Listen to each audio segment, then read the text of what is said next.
Alhamdulillah, alhamdulillahi wa kafa, wa salamun ala ibadihi alladhina istafa.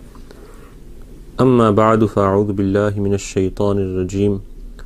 Bismillahir rahmanir rahim. فمن يعمل مثقال ذرة خيرا يره ومن يعمل مثقال ذرة شرا يره. صدق الله العظيم. رب اشرح لي صدري ويسر لي أمري واحلل عقدة من لساني يفقه قولي. سبحانك لا علم لنا إلا ما علمتنا إنك أنت العليم الحكيم. اللهم صل على سيدنا مولانا محمد وعلى آل سيدنا مولانا محمد وبارك وسلم. One of the concerns of a traveler is the safety of their possessions and indeed their own safety, the preservation of their own life.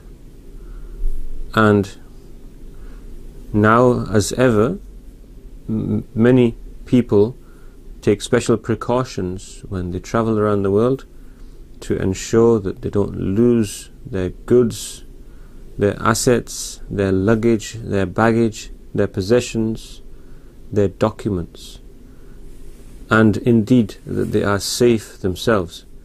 There's a concern with reference to one's health and one's sense of well-being, one's comfort, one's safety, one's food, and one's life, that it is not endangered in any way. And when people are traveling together, then this concern is for the whole party, the whole group. Now, this same analogy, this same example can be used when it comes to another level of reputation and possession. And we're talking here about our inner condition, our spiritual condition, our Imaan and our A'mal. These days, the analogy of the digital world is very useful on many different fronts. For example, we can talk about identity fraud and how people can lose their possessions, their assets, their financial assets, because someone manages to hack into their files, into their private information. So, to all intents and purposes, assets worth millions, billions can be wiped off in an instant. Or, for example, let's take the example of the market. A person has invested perhaps in stocks and shares, and because of some changing circumstances, what happens is a huge amount of value is wiped off the market in a few seconds, in a few moments. And for those who have no sense of this, because they don't have an interest or knowledge on this subject, it doesn't make them flinch at all. But those who have invested their lives, their efforts into this, and they see the actual after effects and aftermath of this loss, can be driven to derision, they can be driven to hopelessness and despair. And we have seen such examples in history when people have lost huge amounts of assets on the market, and how they've become suicidal at the end of this, because they recognize the possible consequences of these mighty losses. So if we look at this analogy, because this is something which is apparently in the moment pain-free, but when you go out there and you try to retrieve your assets, you want to sell them on the market, for example, they don't have that value, they don't have that recognition. It's all gone.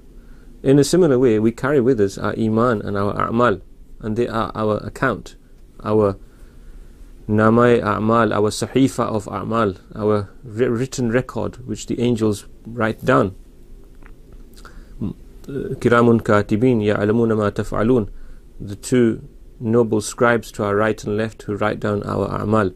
The one on the right writes down every good Amal instantly, and a good intention is rewarded too, even if it's not fulfilled. And the person, the angel on the left, he waits after a person commits a sin, and if the person repents and forgiveness is sought, then it's not written at all. And if it's not, then it's written down, But if the person then still repents, then it's removed, it's scrubbed away, the record is cleansed and cleaned. So the root, the asset is the Iman, and its fruit are the A'mal. The mu'min has been compared to the date palm, and the tu'ti ukulaha kulla heenin bi'idhni rabbiha, just like the tree which gives its fruit continuously, season upon season. The mu'min does not cease to produce good actions and good a'mal, and they have value. So both need to be preserved. If there's no Iman, then there will be no fruit of Iman. If there's no Iman, then the a'mal will be wiped clean. They will have no value in the hereafter. فَلَا نُقِيمُ لَهُمْ يَوْمَ الْقِيَامَةِ وَزْنًا. On the day of Qiyamah, in the pan of the balance, there will be no value, no weight. But if the Iman is there, the a'mal will be reliable, valuable. There will be assets which will be realized, and they will be exchanged, they will be given in exchange for them. Allah Ta'ala will grant Jannah, of which much will be built from those a'mal. And on the other hand, if a person loses their Iman, then the a'mal will lose their value. They will have no value. They will have no value. When a person performs a good action, that action is translated into a virtual existence. And what we mean by this is, when you say Subhanallah, when you say Alhamdulillah, when you say La ilaha illallah, when you say Allahu Akbar, a tree is planted for you in Jannah. When you build a house, a masjid for the worship of Allah, Allah Ta'ala builds a masjid, a house for you in Jannah. A person who performs their 12 sunan in addition to their maktubat, their fard salah, the 2 of Fajr and the 6 of Dhuhr, 4 and 2, and the 2 of Maghrib and the 2 of Isha. So the 6, the 2 of Fajr, the 6 of Dhuhr, that's your 8, and the 2 of Maghrib is 10, and the 2 of Dhuhr, Isha, that's 12. If you perform these, a palace is built for you in Jannah. So there are many a'mal in this dunya which result in an outcome in the hereafter. Not many, in fact all of them, they are translated into reward in the hereafter. That's the consequence, that's the outcome. And so if we begin to see it like this and we begin to understand, then we need to also understand, and this is why I began with this analogy specifically to explain this point, that you can easily wipe out your a'mal. It's called the habt of the a'mal, the wastage and the making void of a'mal when it comes to the akhirah. Ya Allah Ta'ala says, Ya ayyuhalladhina amanu la tubtilu sadaqatikum bil manni wal adha. And this addresses to the believers. O believers, do not waste your sadaqat, your acts of charity. Bil manni la tubtilu. Don't make void your sadaqat, your acts of charity. Bil manni wal adha. By bragging and by causing suffering. Man is when you do someone a favor and then you rub it in afterwards. You remind them, you see, I did this for you, I did this for you. This is, by the way, on a tangent, something which disappoints me very often. What happens is sometimes people consult you and they ask for some advice, and from time to time you give them advice, and you might suggest to them that, you might do some sadaqah, because sadaqah, it prevents masa'ib and problems from coming to a person. And oftentimes people are pretty reckless. They will start telling you, oh, but I've done such and such and such and such and such. And I'm always saddened by this, because I feel people are too willing to talk about the little they've kept between themselves and Allah Ta'ala. And the other point is that sometimes people we can see what we've done as something big, and it's not big at all. That's not the way we should think about it. We should think about it as very small and insignificant. If Allah Ta'ala makes it big because of sincerity, you'll be yamhaqullahu riba wa yurbi sadaqat. Allah Ta'ala makes sadaqat increase, then that's His favor. One should never consider that they've already done a lot. We have no sense of how much our Salaf would do and how much the Sahaba and Rasulullah ﷺ would spend. We have no sense of this. To spend a little bit of petty change here and there, or a few hundred or a few £1,000s, is no big, it's no big deal as compared to the example of the Salaf. Of course, it's a big deal if Allah Ta'ala accepts it and done with sincerity. But one's supposed to keep something between oneself and Allah Ta'ala as well. The virtue of the shade of the arsh on the day of Qiyamah, for the person who spends with his right hand, which his left doesn't know, well, he forgets about it. That's the point. And he doesn't tell it to his wife. She doesn't tell it to her husband. It's like spending not to brag to anybody. They're spending in a permissible way. You don't tell anybody. It's not done. There's a virtue in publicly spending when the occasion calls, but otherwise there should be something which is kept between you and Allah. So when you brag about it, if you do someone a favor, then what happens? You do a favor towards someone, and then you remind them of it and rub it in, and what does this do? It causes suffering. They feel bad about it. It causes their heart to break. And what does this do? It wipes out the sadaqah. Law تبطلوا صدقاتكم بالمن والأذى. Don't make void your sadaqat by bragging about it and by causing suffering. كالذي ينفق ماله رئاء الناس, like the person who spends to show the people. رئاء الناس ولا يؤمن بالله ولا واليوم الآخر, and he doesn't believe in Allah in the last day. Don't be like such a person. So, and then the example in the Quran continues. This is in Surah Baqarah. فَمَثَلُ كَمَثَلِ صَفْوَانٍ عَلَيْهِ تُرَابٌ فَأَصَابَهَا وَابِلٌ فَتَرَكَهُ صَلْدًا. This is like a person who plants on a superficial layer of soil on a big rock, on a hillock, and what happens is heavy rain comes and it just wipes the whole garden, the whole orchard away from the ground. There's nothing left. Where there was a garden, there's just hard rock now, and it's just washed away. And that's what happens. The person whose sadaqah is wasted away like this, the roots of that sadaqah are very superficial. They don't hold on to the ground, and the reward isn't preserved for such a person. So this example, we can use this example of sadaqah to understand how all a'mal can be wasted, and a'mal are wasted because of a loss of iman, and this is something we need to be very cautious about. And there are some sins which are so severe that they do take a person's iman away. And so the preservation of iman is necessary for the preservation of a'mal. If there's no iman, there are no a'mal. Think about it. If there's no iman, I can remember when the ruble collapsed in Russia, and the consequent fallout of the economy there, and you can go back and you see pictures in the Second World War when in many of the European countries the value of money dropped to such a degree that you needed a wheelbarrow of banknotes to buy a loaf of bread, and children would play with bunches of banknotes. This is what happens, and we don't want our amal to be like that. And there is a difference, and here the difference is not about just quantity, it's about quality as well.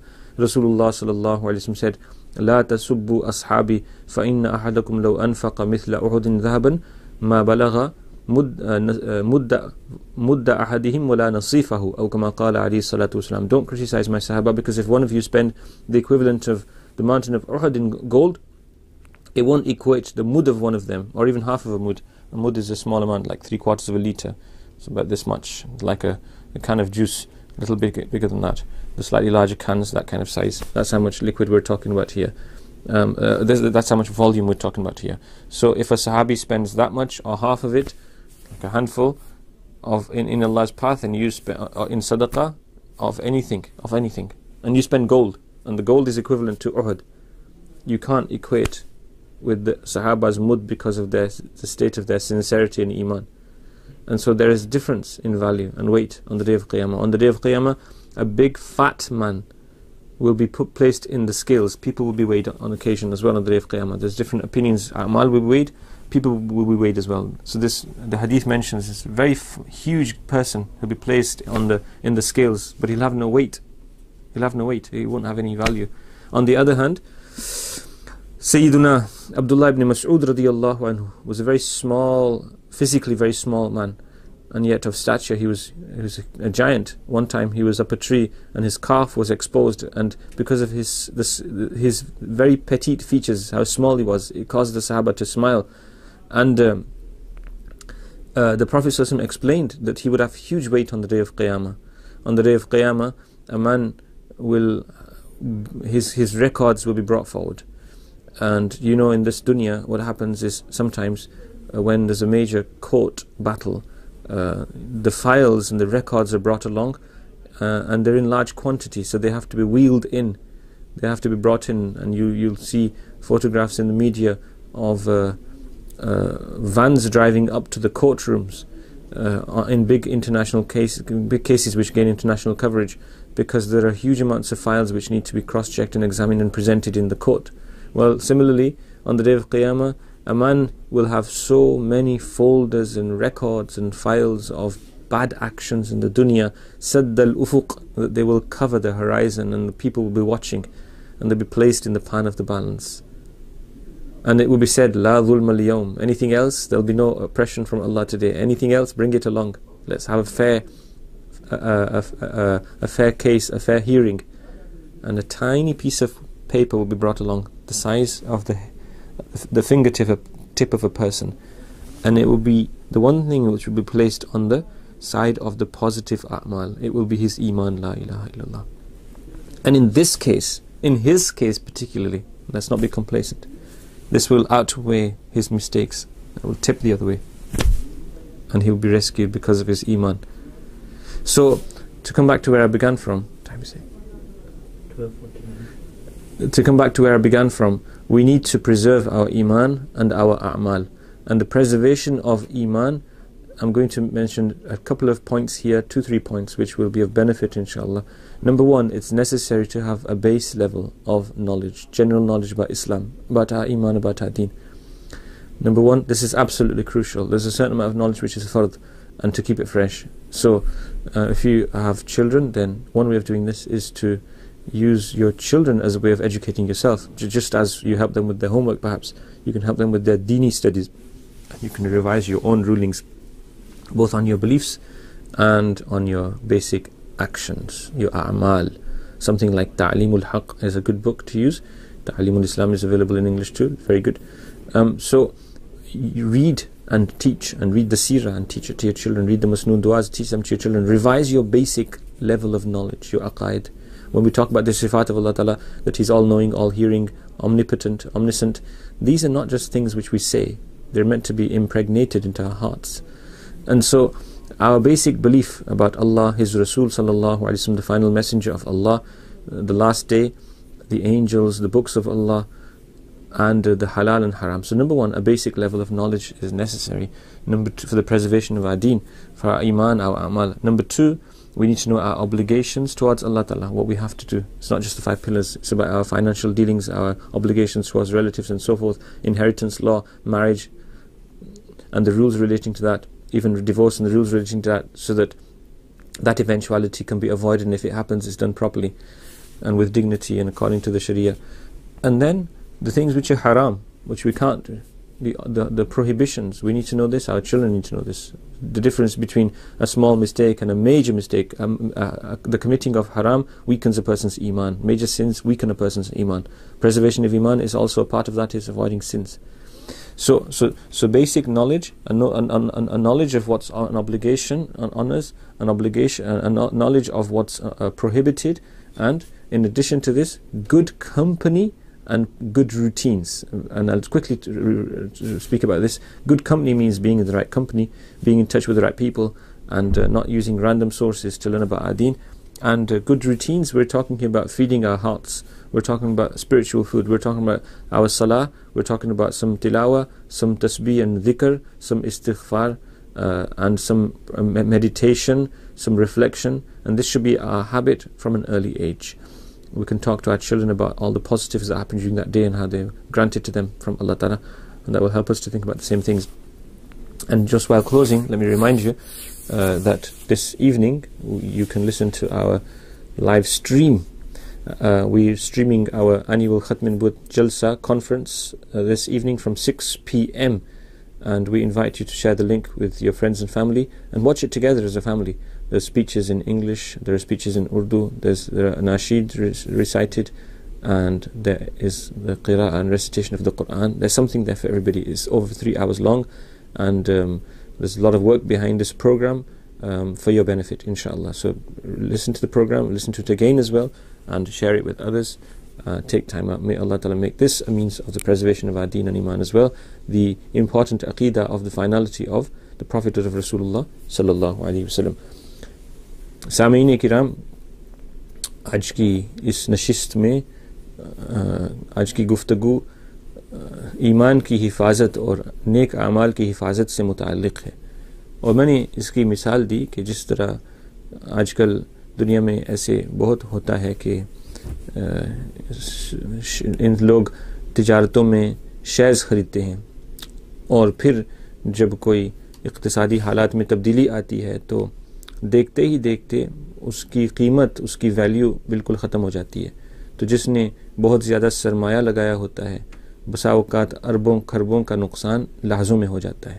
اور جن کو اس چیز کا ادراک ہوتا ہے ان کو اندازہ ہے کہ یہ کتنا خطرناک مرحلہ ہوتا ہے کسی تاجر کے لیے جس نے اپنی پونجی لگا دی ہو. تو بالکل اسی طرح ہمارے اعمال جو ہیں ان کی حفاظت ضروری ہے، ہمارے ایمان کی حفاظت ضروری ہے. جب انسان، بعض گناہ ایسے ہیں کہ جب انسان ان کا ارتکاب کرتا ہے تو سارا کیا کرایا منٹوں سکنٹوں میں دل جاتا ہے، مٹ جاتا ہے، کچھ باقی نہیں رہتا.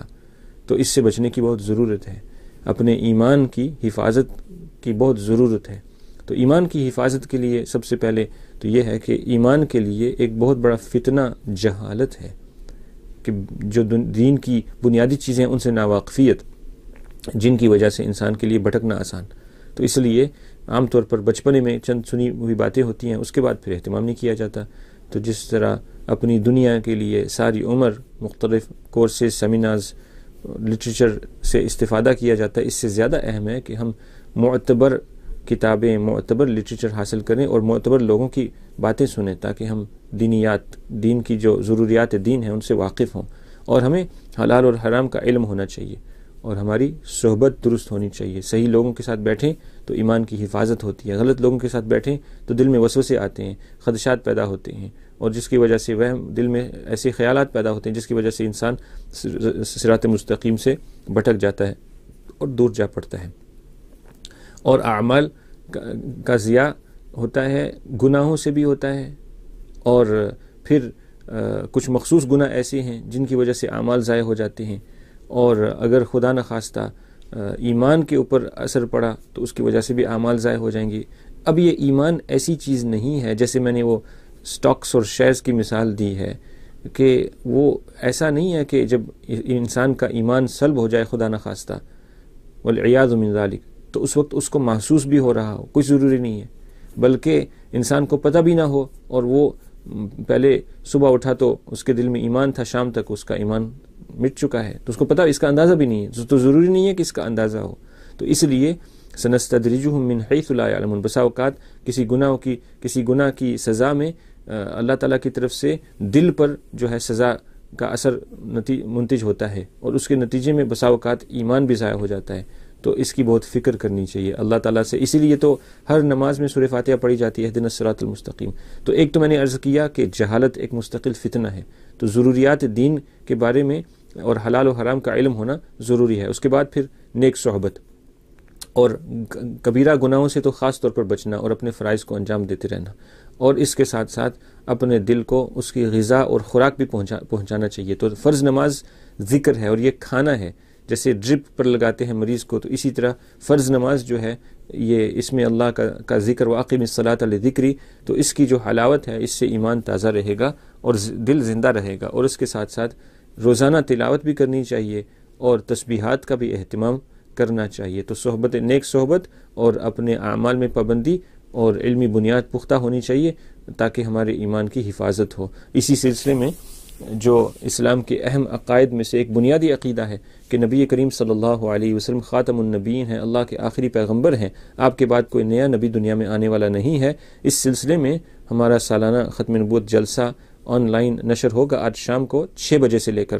اس میں پہلے نصف میں اردو بیانات ہوں گے اور دوسرے نصف میں انگلش بیانات ہوں گے، اور تقریباً ہر مکتبہ فکر سے تعلق رکھنے والے 1 درجن علماء کے بیان ہیں. آپ حضرات سے قرات، نشید، نعت وغیرہ کا اہتمام بھی ہے. آپ حضرات سے درخواست ہے کہ ہر سال کی طرح اس سال بھی آپ ہمارے اس پروگرام میں شریک بھی ہوں، اپنے اہل خانہ، متعلقین، دوست احباب کو بھی شریک کریں اور اس کی اشاعت بھی کریں، اس کے لنک بھی آگے بھیجیں، اور اپنی طرف سے مثبت کامنٹس بھی بھیجیں تاکہ منتظمین کو پتہ چلے کہ آپ نے اس پروگرام کو سنا ہے اور آپ کو اس سے فائدہ ہوا. جزاکم اللہ خیرا وآخر دعوانا الحمد للہ رب العالمین وصلی اللہ تعالی علی خیر خلقہ سیدنا محمد وآلہ وصحبہ اجمعین.